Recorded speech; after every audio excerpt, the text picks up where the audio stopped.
경기도 중앙 최북단. 사방이 산으로 둘러싸이고 드넓은 평야와 넓고 깊은 강이 있는 깨끗하고 아름다운 도시 연천이 있다. 철만은 달리고 싶다는 푯말로 유명한 경원선 철도 분단점이 있는 청정 지역이기도 하다.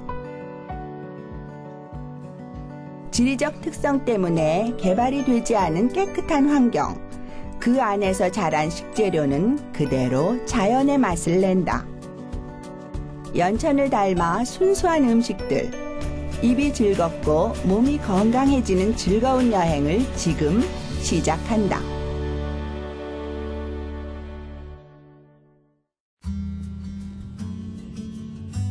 연천의 건강한 맛을 찾아 처음 도착한 곳. 바로 건강하게 소를 키우고 있는 농장이다. 흔히 떠오르는 우사와는 전혀 다른 풍경, 소들이 방목되어 있다. 움직임이 자유롭고 몸이 깨끗한 소들. 넓은 목장에서는 일반 우사 특유의 냄새도 전혀 나지 않는다. 소들은 이리저리 돌아다니며 이따금씩 풀을 뜯기도 한다. 지극히 자연스러운 모습이지만 우리나라에서는 낯선 풍경이기도 하다. 다영아, 일로 와. 일로 와. 다영아, 일로 와. 에이, 왔어? 이렇게 좋으니 뭐 이런 소 있어? 없어. 니 태어날 때 죽어서 얼어 죽어서 다시 내가 세상을 다시 태어나게 한 소. 얘네들은 오래면 오는 줄 알아? 안 와. 일로 와봐. 일로 와봐. 도망가는 거 봐. 이래. 그죠? 방목소는 운동량이 많아 살이 덜 찌기 때문에 사육 비용 부담이 크다. 그럼에도 방목을 고집하는 이유. 자유롭잖아. 행복하고 얽매이지 않고 스트레스 안 받고. 완전 이런 행복이 어디 있어. 사람도 이렇게 못 살아. 물론 이 소들에게도 집은 있다. 적당히 운동하면서 자유롭게 풀을 뜯고 나면 사육장으로 돌아가는데, 소를 행복하고 건강하게 키우려면 사육장의 환경도 중요하다. 일반 축산 농가에서는 소가 금세 자라고 살도 빨리 붙도록 고열량의 사료를 먹인다. 좁은 공간에서 살찌는 사료를 먹으며 자라는 소는 지방, 즉 마블링의 양은 많아지지만 건강과는 멀어진다. 이곳에서는 조금 더디 자라고 키우는데 비용이 더 들지만 스트레스 없이 건강한 소를 키워낸다. 보통 사육장에 비해 넓은 면적, 몸을 돌리기조차 어려울 만큼 소들이 빽빽하게 들어찬 사육장과는 전혀 다른 분위기다.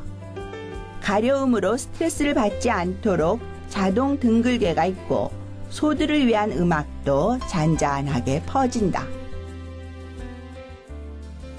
그 음식물 찌꺼기들 지금 많이 급여하고 고급육 생산하는 데 주목을 주는데 우리는 그게 아니라 저지방. 풀 위주로 옛날식으로 한번 맛을 승부를 걸어보겠다. 아주 사육을 그렇게 하는 거예요. 이곳의 소들은 하루 2번 보리의 어린 싹인 보리순을 먹는다. 비용 절감을 위해 보리순은 직접 재배하는데 이 보리순을 재배하기 위한 자동화 시설도 갖추고 있다. 보리순은 식이섬유가 풍부해 웰빙 음식으로 각광받고 있다. 이렇게 자란 신선하고 여린 보리순에 건초를 섞어서 먹인다. 건강한 먹이를 먹고 자란 소는 잔병이 없다. 마블링을 끼게 하기 위해서 보통 이제 그 농가에서 곡물 사료를 굉장히 많이 먹여요. 옥수수와 같은. 근데 여기서는 이제 풀로만 키워서 일단 마블링이 기본적으로 없어요. 그래도 맛이 좋나요? 당연하죠. 보통 사람들이 야, 마블링이 많아야 부드럽고 뭐 살살 넘어갈 것 같다고 표현을 하는데 실제로는 그게 이제 맛이라기보다는 기름의 냄새예요. 한 저름, 2저름 정도는 고소한 냄새 때문에 맛있다고 생각이 되는데 그 이상 사람들이 먹지를 못해요. 그렇다면 방목 농장에서 자란 건강한 한우의 맛은 과연 어떨까? 운동량이 많은 소는 지방이 적을 수밖에 없다. 즉, 마블링이 적은 것이다. 하지만 그만큼 육향은 진하고 씹는 맛이 좋다. 기름기가 많아서 입에서 녹듯이 사라지는 육질과는 달리 진짜 고기의 맛이 살아있다. 이 좋은 소고기를 이용한 음식을 맛볼 수 있는 곳. 잘 키운 식재료, 그만큼 요리에도 더욱 각별한 정성이 필요할 것이다. 건강한 한우의 맛을 잘 살리려면 조리법에 맞춰 고기를 손질하고 준비하는 게 중요하다. 우리가 잔유 핏물을 좀 빼줘야 그 소고기 고유의 누린내나 이런 걸 잡을 수가 있거든요. 찬물에 흐르는 물에 조금 담가뒀다가 한 30분 정도 담가둔 후에 사용하시는 게 좋고, 직화구이는 어차피 그렇게 할 수가 없으니까 그거는 그 냉장고에 숙성을 시켜서 한 6시간 정도만 숙성시켜서 드시면 상관없을 것 같습니다. 엉덩이살하고 채끝살을 육회로 많이 사용을 하는데요. 요거는 채끝살로 지금 썰고 있습니다. 결 반대 방향, 억결 방향으로 썰어야 고기가 식감도 좋고. 예. 신선한 고기를 익히지 않고 그대로 썰어 먹는 생고기. 가늘게 채 썰어 양념한 육회와는 또 다른 맛이다. 이 생고기로는 생선의 초밥처럼 초밥을 만들기도 하는데, 조리법은 생선의 초밥과 같지만 소고기의 풍미를 살리기 위해 겉면만 살짝 익혀 마무리한다. 기름기가 있게 되면 아무래도 그 지방질이기 때문에 질겨집니다. 그러니까 질긴 부분, 그 고기의 그 지방이 질기거든요.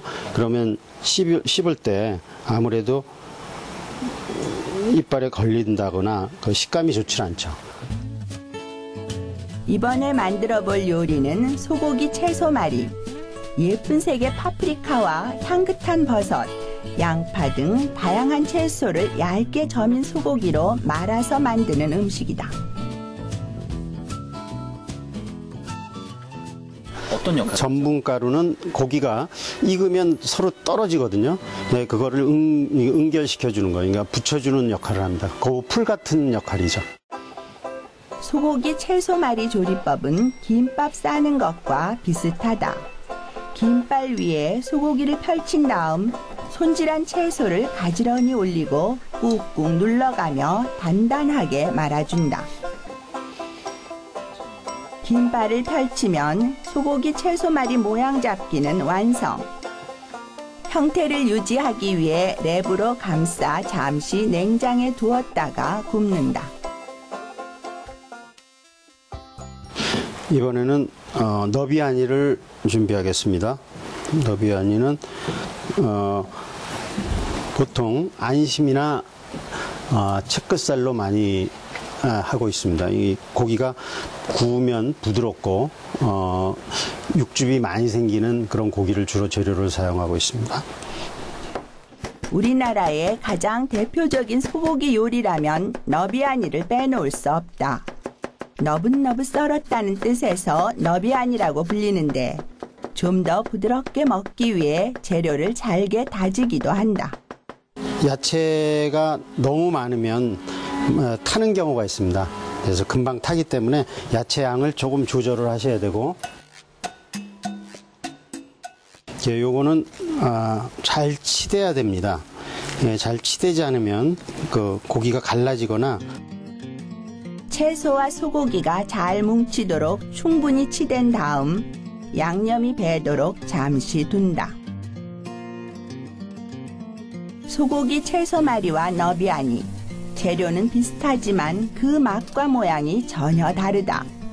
소고기 채소말이는 고기는 익히면서 아삭한 채소의 식감을 살리도록 굽고, 너비아니는 양념은 타지 않게 하면서 고기는 속까지 잘 익게 하는 요령이 필요하다.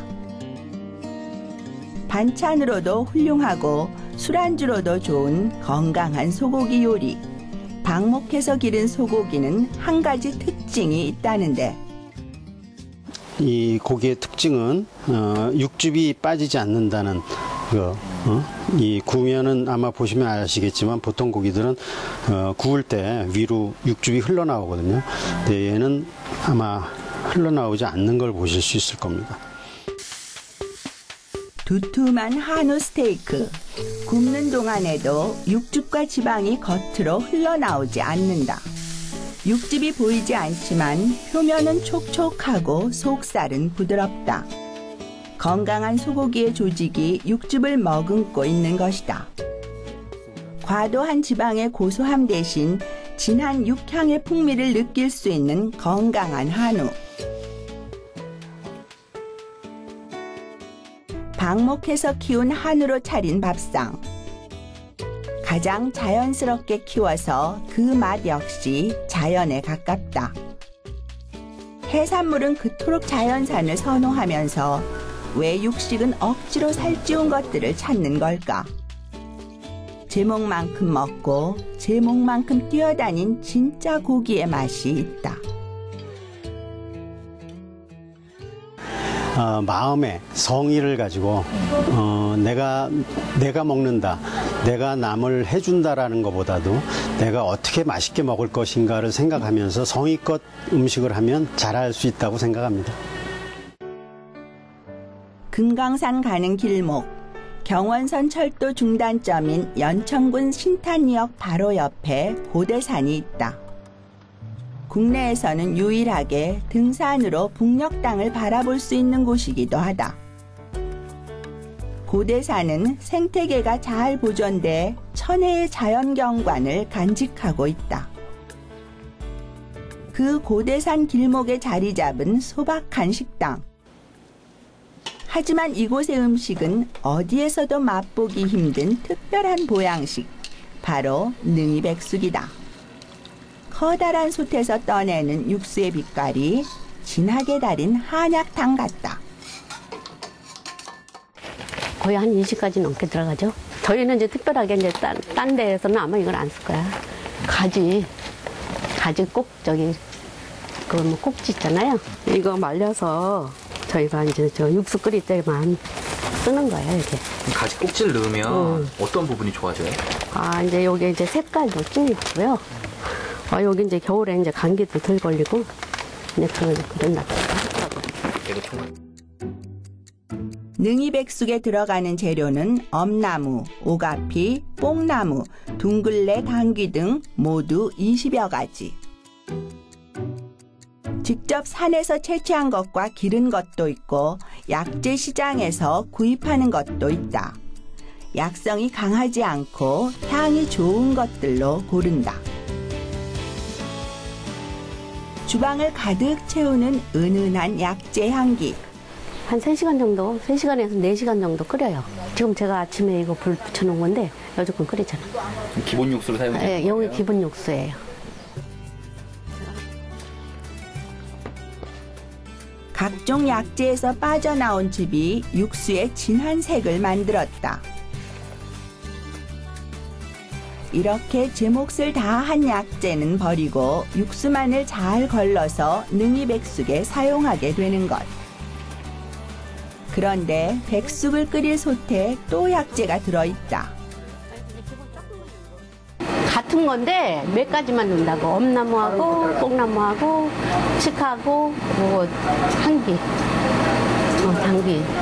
그거 넣어요. 둥글레하고. 그것만 넣어요. 여기에 손질한 오리고기나 닭고기를 넣고 끓이는데 능이백숙 재료는 아직 더 남았다. 그리고 대추 한 마리당 한 3-4개 정도. 주방 곳곳에서 꺼낸 재료가 또 한가득. 한 마리당 4개 정도 넣어요.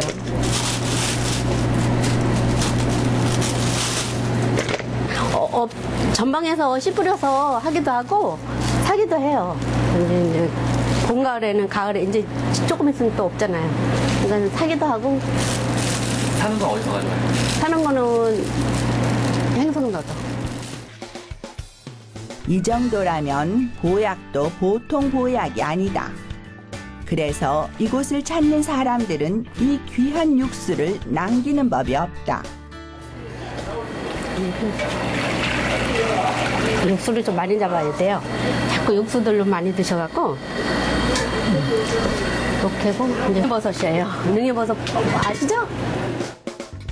이 집에서 가장 중요한 재료는 바로 능이버섯. 버섯은 일부는 따고요. 고대산에 많아요. 마지막으로 이 능이버섯을 넣으면 능이백숙의 화려한 재료 준비가 끝이 난다. 독특한 향과 쫄깃한 식감이 좋은 능이버섯은 빠져서는 안 될 필수 재료. 육수가 끓기 시작하면 압력솥에 뚜껑을 닫고 익히는데 이렇게 하면 고기가 부드럽고 촉촉하게 익는다. 몸에 좋은 온갖 것들이 우러나면서 국물의 색은 점점 짙어진다. 이쯤 되면 그저 한 끼 음식이라고 하기엔 너무 호사스럽다. 노곤했던 몸을 깨워줄 약이 되는 음식. 밥상 위에 산의 기운이 가득 차 있다. 그 담음새가 화려하고 멋있는 것은 아니지만 어느 것 하나 쉽게 만들어진 것이 없다. 산 정상에 올라 시원한 바람을 가득 마신 다음 든든하게 배를 채우기엔 이만한 음식이 없을 것이다. 진한 깊이가 있는 향이 있어요, 이게 버섯이, 이게. 여기는 약초가 많이 들어요. 여기 사장님이 또 신만이 출신이야. 사장님하고 좀 대화를 많이 하거든요. 신만이에요, 여기 사장님이. 전방 들어가서 채취해오는 거. 직접 다 캐셔가지고. 이 집이 약초, 이 국물은 최고일 거예요, 아마 이 근방에서. 이렇게 다른 데서는 이렇게 육수를 이렇게 낼 수가 없는 것 같아요. 인공 조미료를 대부분 딴 데 많이 쓰는데 여기는 자연적으로 만들었기 때문에 거부감도 없고. 연천에서 만나는 세 번째 건강한 밥상.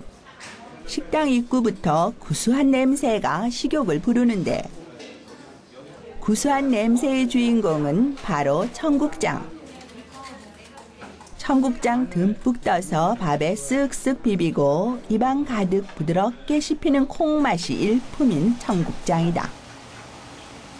이곳에서는 청국장을 직접 띄워서 사용하는데 이 청국장의 맛을 좌우하는 것은 수십 년 손에 익은 숙성 비법이다. 우선 질 좋은 국산 콩을 하루 동안 불린 다음 커다란 가마솥에 넣고 삶는다. 콩을 삶는 것에도 요령이 있다. 센 불에서 끓이다가 뭉근한 불에서 뜸을 들여가며 장시간 익혀야 한다.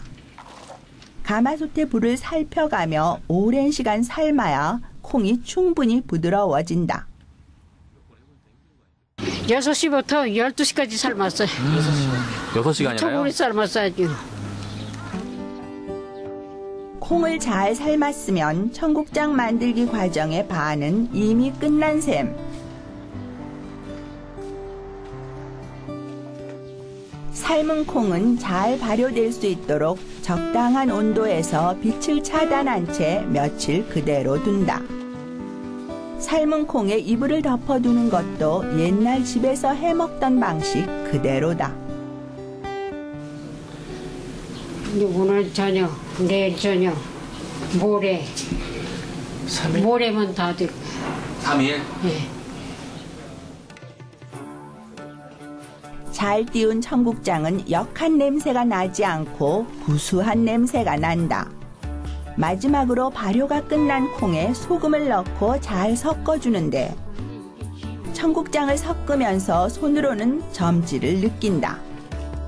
점질이 어떤지에 따라 청국장이 잘 띄워졌는지 맛은 어떤지 모두 가늠이 된다. 단단한 콩을 부드럽고 구수한 청국장으로 만들기까지의 정성. 힘이 들어도 이 맛을 지킬 수밖에 없는 이유가 있다. 사람들은 정성의 맛을 알기 때문이다. 자주 오는데요. 오늘은 유난히 너무 맛있어요. 굉장히 맛있고 최고예요, 최고. 네. 소문만 듣고 왔는데 정말 먹어보니까 진짜 맛이 끝내주네요. 담백해요. 이 자체에서 연천군에서 나온 그 콩으로 들려서 그런지 그 시장에서 사 먹는 것보다 맛이 더 담백하고 고소합니다. 청국장 찌개를 끓일 땐 따로 육수를 내지 않는다. 청국장만으로도 충분히 깊고 진한 맛을 내기 때문이다. 청국장을 푼 물에 잘 익은 김치와 두부처럼 단순한 재료만 넣어 끓이기 때문에 오히려 군더더기 없이 온전한 청국장의 맛을 즐길 수가 있다. 싱싱한 쌈 채소와 함께 먹으면 좋을 우렁이 강된장에도 청국장을 넣는다. 청국장 맛을 제대로 즐길 줄 알아야 진짜 한국 사람이라는 얘기가 있다. 그만큼 청국장은 가장 한국적인 음식. 잘 띄운 청국장은 맛도 좋고 몸에도 그만이다. 된장과 비슷하면서도 전혀 다른 매력이 있다. 집에서 띄워 먹는 청국장의 맛. 우리네 건강을 책임진 전통의 맛이다. 10년 전에요. 우리 친정엄마 따라 한번 왔는데 콩이 100%고 녹두부침개도 100%더라고요. 그리고 청국장 엄마가 먹어보니까 집에서 진짜 띄우는 맛이라고 그래가지고 친정엄마는 돌아가셨는데 지금 이제 엄마가 생각나면 여기 가끔 오고요. 지금은 시집간 딸이랑 손주랑 같이 오고 있어요. 청정지역 경기도 연천에서 만나는 건강한 식도락 여행. 넓은 벌판에서 키우는 건강한 방목 한우. 산에서 직접 캔 산야초를 듬뿍 넣어 국물이 거무스름한 능이백숙. 그리고 직접 띄운 청국장으로 차린 구수한 밥상까지. 청정한 연천에서 만나는 깨끗한 자연의 맛. 몸과 마음이 마냥 더 건강해진다.